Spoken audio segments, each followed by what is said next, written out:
Tonight, after much anticipation, Israeli Prime Minister Benjamin Netanyahu made his controversial address to Congress. Netanyahu called on the U.S. to make a better deal with Iran. What kind of a deal does he have in mind, and was his speech good or bad form? President Obama says the Prime Minister didn't offer any viable alternatives to the nuclear negotiations with Iran. And Hillary Clinton in the hot seat yet again. This time, the former Secretary of State under attack for using her personal email to conduct government business while she was Secretary of State. Why do the Clintons always seem to find themselves faced with controversy? Plus, Academy Award nominee actress Quvenzhané Wallis, easy for me to say, speaks to RFL about her efforts to combat child hunger. Good evening, everyone, and welcome to RFL. I'm Richard French. Thank you very much for joining us. And this evening, we begin in Washington on Capitol Hill, in fact, where today, Israeli Prime Minister Benjamin Netanyahu addressed Congress after accepting an invitation from the House Speaker John Boehner. Congress rolled out the welcome mat for Israeli Prime Minister Benjamin Netanyahu. His Excellency Benjamin Netanyahu. But underneath the applause, there is controversy. The visit comes as the U.S. and international allies work towards a nuclear agreement with Iran. And Netanyahu has not held back his criticism of the Obama administration for that potential deal. We must all stand together to stop Iran's march of conquest, subjugation, and terror. The speech has been marked by controversy from day one. Republican House Speaker John Boehner extended the invitation to Netanyahu, but didn't include the White House in his planning. We not only tarnish the grand tradition of the joint session, we also run the risk of politicizing diplomatic relationships, in this case, a very special relationship. President Obama said today he didn't watch the speech, but thought it contained, quote, nothing new. On the core issue, which is how do we prevent Iran from obtaining a nuclear weapon, the Prime Minister didn't offer any viable alternatives.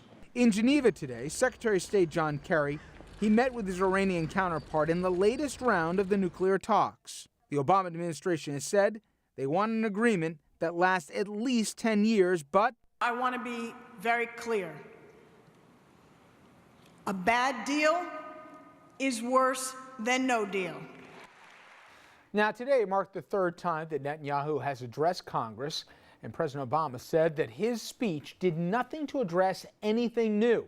The president also went on to say that Netanyahu's alternative to the talks amounts to no deal at all. The president telling Reuters, I'm less concerned, frankly, with Prime Minister Netanyahu's commentary than I am with Congress taking actions that might undermine the talks before they're complete. Let's bring in our panel here tonight. Richard Brodsky, former Democratic New York State Assemblyman, now a senior fellow at Demos, as well as a professor at NYU. We're also joined by Scott Vanderhoff. He's an attorney and former Rockland County executive many times over, and Andrew Whitman, our senior political correspondent. All right, let's do this reverse and get to the form before the substance. And we've been talking about whether or not lawmakers should and shouldn't show up. And by last count, Andrew, somewhere in the 50s of Democrats who didn't choose to be there. But you closed your eyes and you watched it. Then you walked in there, worked the line, did everything else. You would have sworn he was the president, acted like the president, told us what American foreign policy ought to be, told us what we were doing wrong, and told us what we ought to do instead. I'm sorry, but there was a little bit of, and I know you love it when I use Yiddish here, but chutzpah on the part of Netanyahu, to the point where you're ruining a I'm grand sorry, tradition. but for me, I was a little bit put off by it. And I really thought, you're in somebody else's house. Don't tell them what to do. At the same time, by the way, they were giving $5 billion in aid. It runs a risk of that criticism. It runs a legitimate risk of being criticized for the way Boehner played this. There are all kinds of formal problems with what they did, and they did it badly, and it's going to hurt. But all of that pales to the process of deciding what do we do about Iran. And there I thought the speech was powerful and well delivered. I think it was well delivered too, but I didn't see on the substance side, which I want to get into a second, a clear roadmap as to what to do. I heard all the problems with it, but on the form, though, I'll ask you, Scott, am I wrong, or again, it's just the basic premise of when you go to somebody else's house, you're the guest, and he acted like he had the deed to the place. Well, there was a certain condescension to his remarks. On the other hand, it is what he's done before, which is why I think the president said, look, there's nothing new here. He's done this in all sorts of venues and said the same essential thing. What I think is interesting is the Congress gave him a standing ovation over and over and over again for it. It wasn't as if they were sitting on their hands. Nope. They thought this speech was, and I think going to Richard's point, I mean, ultimately, it's Congress is going to have to look at whatever agreement may come of this, and how are they going to regard it now, having been essentially having him there. They don't giving have that to comment. approve the agreement. No, that's true. So what you've got is a lot of cheerleading from the side. Well, you know, when the Republicans stand up, what are the Democrats going to do? Stay seated? There was plenty of politics. It was undesirable. But I still maintain that in the end, he laid out a very stark, substantive vision. And he may be right or he may be wrong, but we've got to have to make a choice, and it's a choice. It's blind. It's a blind choice. And Andrew, I'll agree with Richard that I thought the delivery was terrific.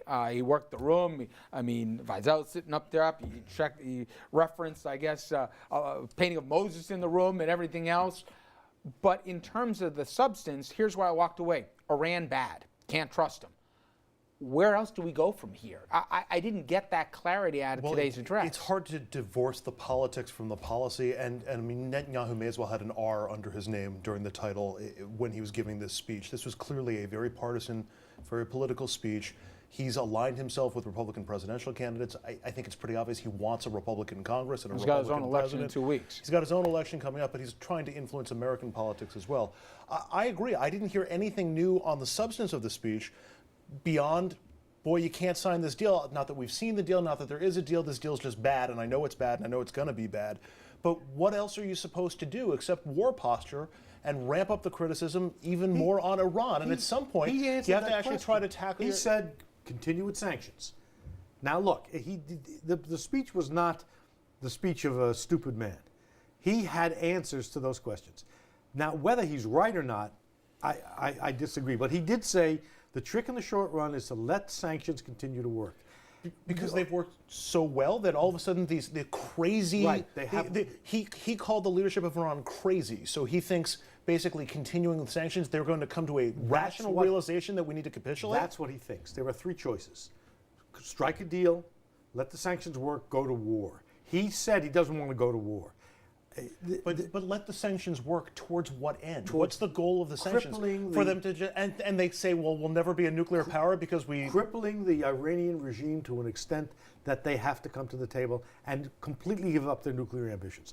I'm not defending the view. I think in the end, we've got to look at this deal, look at it hard. But the president's right.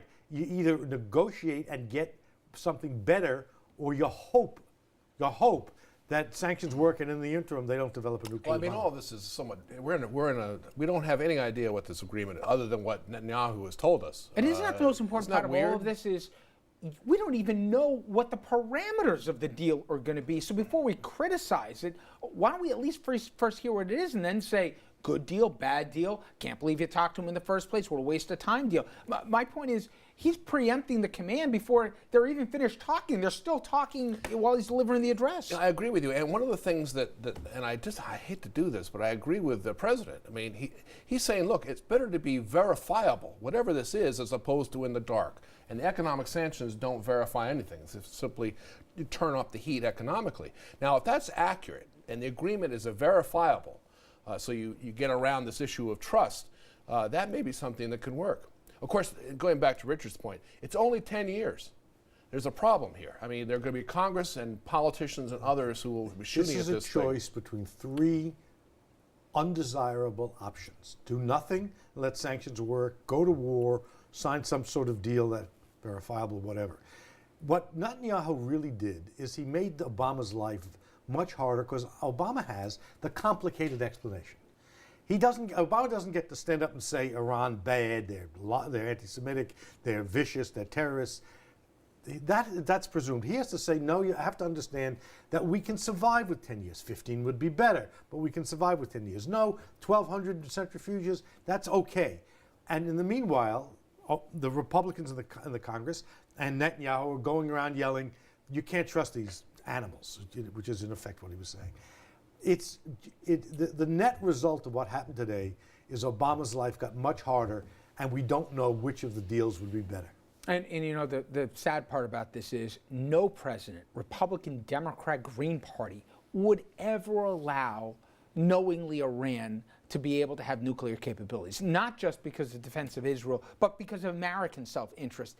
It doesn't matter the political persuasions of it, first of all. And second of all, the argument I would just make to folks to try and preserve the status quo, we have no idea what's going on in Iran. And the idea that somehow let's just keep doing sanctions and that'll stop them from doing what they're doing is so naive as to be... Richard, you're speaking for yourself. If you believe this president is a Kenyan Islamist socialist, if you believe that, then he's also capable of trying to give Iran a hand.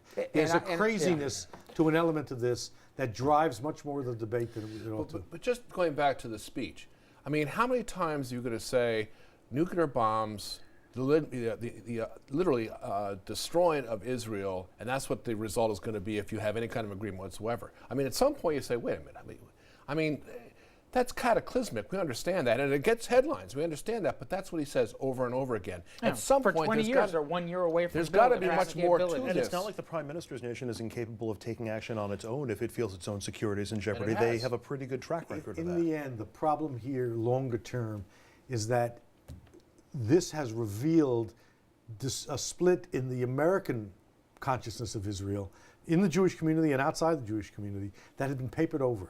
There's been more dissent about government policies, Israeli government policies, in Israel than there's ever been in the United States. And there's actually more dissent in the general debate, political debate in the United States than there is. You're not going to put that toothpaste back in the tube. Policy is now fair game. And that's the great legacy of the Netanyahu speech. And that's what I think was not good for either Israel or for peace in the world. Head over to Facebook and Twitter, my audience, to sound off on our question regarding Netanyahu's address to Congress. Do you think that the Prime Minister's address was important or inappropriate?